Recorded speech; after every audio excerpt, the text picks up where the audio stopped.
So my problem when it came to dieting and weight loss and stuff actually started when I experienced trauma when I was 17.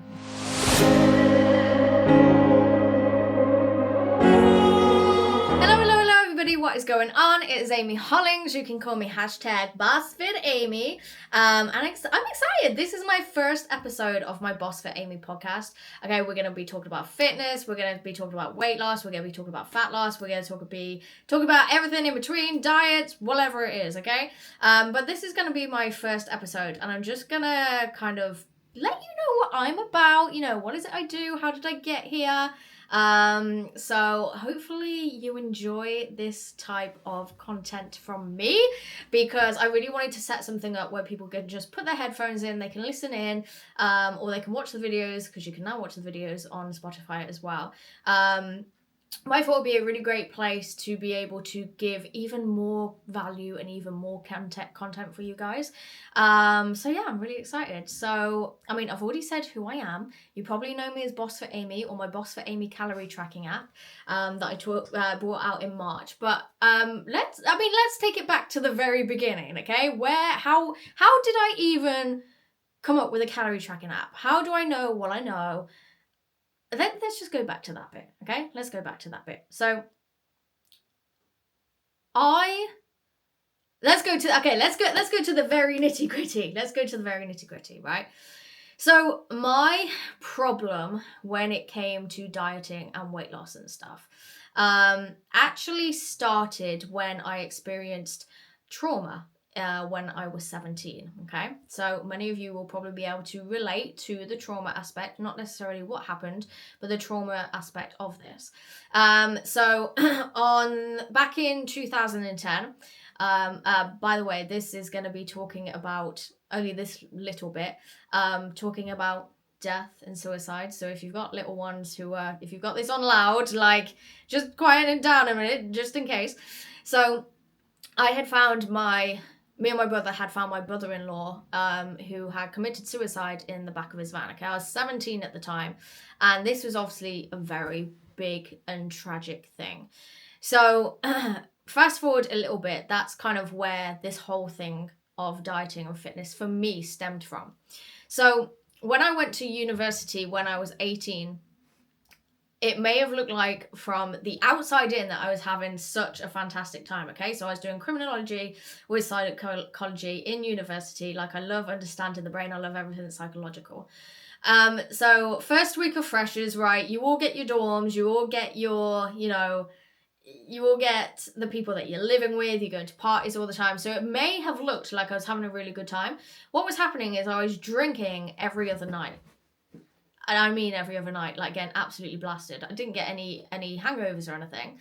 But although from most people's perspective, it would have just been seen as, you know what, she's having a good time, it's fine, it's freshers, it's university, let's go wild. Actually, I was using alcohol as a vice to numb the pain of what happened and what I saw when I was 17, okay? So at the time, alcohol was my vice. And unfortunately, vices are very temporary, okay? It's just a temporary plaster to a long-term problem. So what happened is a lot of people couldn't hack in my dorm room, in halls. A lot of people couldn't hack the university side of things. They didn't like being away from home. So the majority, there was literally 3 of us left in the dorm room. There was we started with 6 or 7. And I got really bored. So I was like, one day I was like, you know what? I'm going to go to the gym. But bearing in mind, I used to hate PE. Oh God, I would fill in, I would write out fake ill letters from my mom saying that Amy can't do PE today because blah, blah, blah, hated it. You would not see me dead doing fitness or PE or whatever else. I was like, no. But I was bored in university, so I was like, just gonna do it. So I paid for a year's membership and I started on the treadmill, okay? So I actually got to a point where I could run up to an hour. At the minute, I can only run for 90 seconds, but I digress. That's a different journey. And I really enjoyed it. And then second year comes around and I ended up watching a lot of people talking about weightlifting. And there was a gym down the road from me, separate from the university gym that I was going to, and I thought, you know what? to get myself a PT, or at least I'm going to have a PT session, see what it feels like. And he introduced me to weights, and oh my God, that was it. That was it. I loved it. Absolutely loved it. So much so, it was so amazing that how I felt when I was lifting weights. When I finished the session, I had to pull over because I couldn't keep my leg on the gas pedal without it shaking like this. I was like, I'm gonna have to pull over because I can't drive properly. But I had that many endorphins and so much running through my body. I was like, oh, this is brilliant. And then I was obsessed since then, okay? So that's when kind of my vice was the gym. Unfortunately, in my second year, my 3-year relationship at the time had broken down and we had split up. And I also found out my mom had thyroid cancer, okay? So on top of everything else, this was another hit. And it was in my second year that my mental health really started to decline. And it wasn't alcohol that was my vice anymore. It was food. It was food that was my vice. I found that food made me feel better about the things that I had gone and was going through. And then this built a very unhealthy relationship with food, because the more food that I ate, the better I felt. So I kept eating and eating and eating. And I was putting on too much weight. That's when I started to diet, and I started doing all of these diets. I did Slim Fast. I did the Special K diet. I did the Jodie Marsh diet when she used to have protein powders and everything. I did all of that. Like I did it all.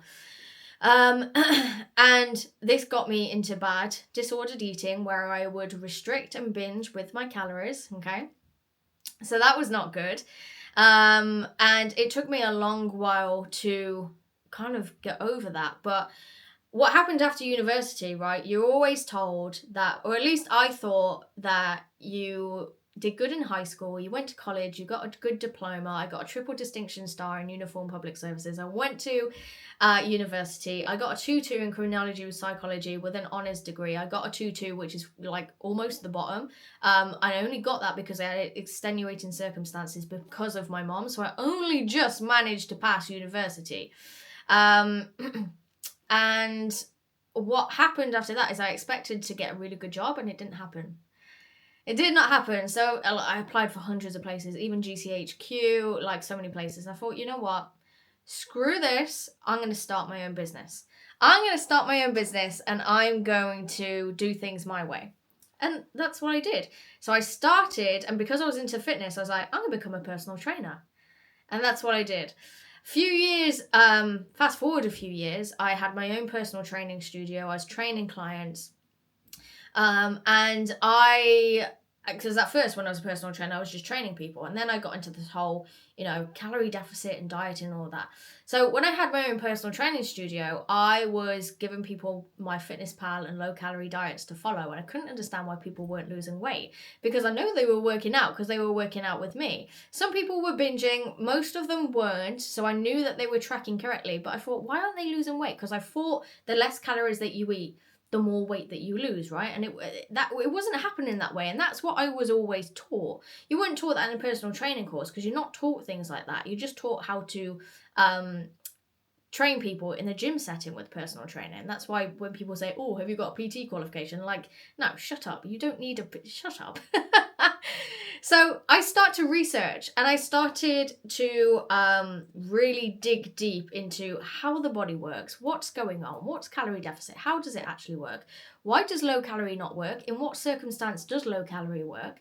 And I realized that, number one, low calories can slow down your own metabolism, which can cause a plateau in most people, because it means you're not burning as many calories as what you were, and it slows down the whole body. So I was like, oh, okay, brilliant. And number two, the psychological impact of low calories can cause people to binge. It can cause food noise, which makes the whole dieting and calorie deficit journey and low calorie journey really difficult to stick to, and that's why people fall off the wagon. So, I mean, that was my whole experience. It went from trauma to university, drinking, food, personal training, to where I am now. And so all of these apps, like MyFitnessPal, NutriCheck, My Net Diary, and the NHS app, I was like, they're not looking after people's psychological needs. They're not looking after people's, especially women. We're very emotional beings, okay? If we're emotional, we're going to turn to food. These apps aren't looking after people like that. these coaches aren't looking after people like that. They're not taking it, because a lot of coaches are men. They don't quite understand women's emotional needs. Sorry for the men listening out there, but you really don't get it sometimes. So I thought, right, how can I teach people about calorie deficits, the right amount of calories that they're meant to have, whilst looking after people's psychological needs, which means they're going to be able to stick to it consistently, and it will be something different to what they've ever done before. So that's when I created my calorie tracking app, Boss Fit Amy. Okay, you've probably seen me on my TikTok lives where I'm calculating people's calorie deficits for free. And that's what I did. I did it to my own calculations. I did it to my own formula that I've used and I've tried and I've tested with my own clients, and it's worked. And you'll see you'll see all over my stories the results that I get for people. And it blew up. So I launched it on Apple first, March this year. And then Android was a couple of weeks later, but we have over 700 people on the app at the minute, and that's it was 7 months yesterday since I launched it.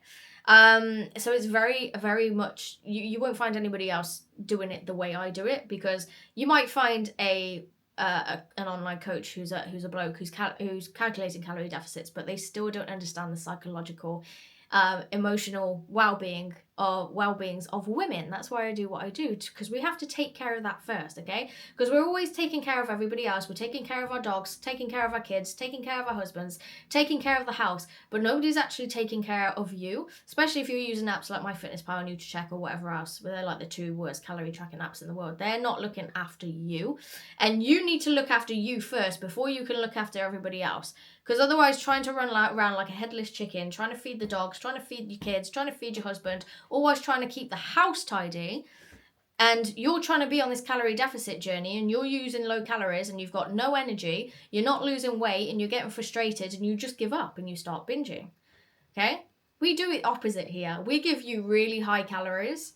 Keeping you in a calorie deficit is going to keep you consistent, and you're still able to do the daily tasks, the daily chores, the daily things you need to do that requires a lot of energy. Especially just being us. Like, our brains are constantly on the go. Like, have we put the bins out? We need to go clean up the dog poo. We need to go wash the school uniform, whatever it is. I don't have kids, but I can imagine that's what you're all thinking. So that's what I take care of first. And then we do the calorie deficit and the protein. We do it very differently over here.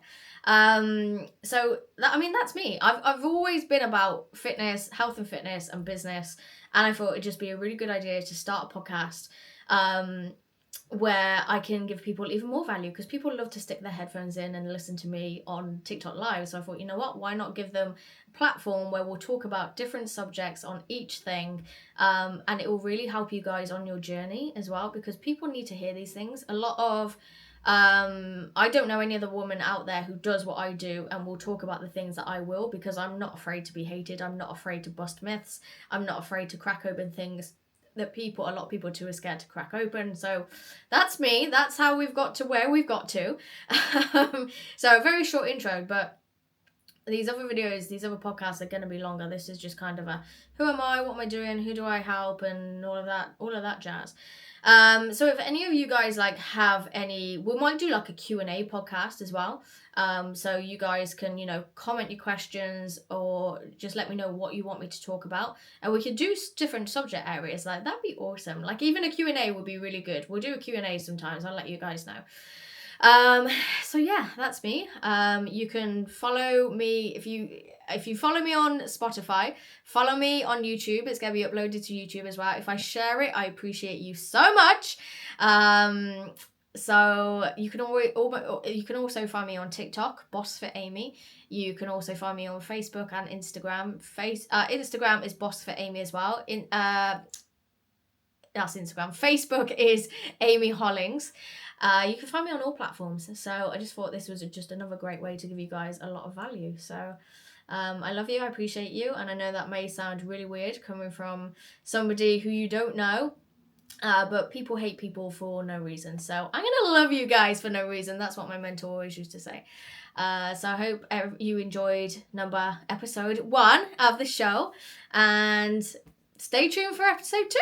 Ciao guys.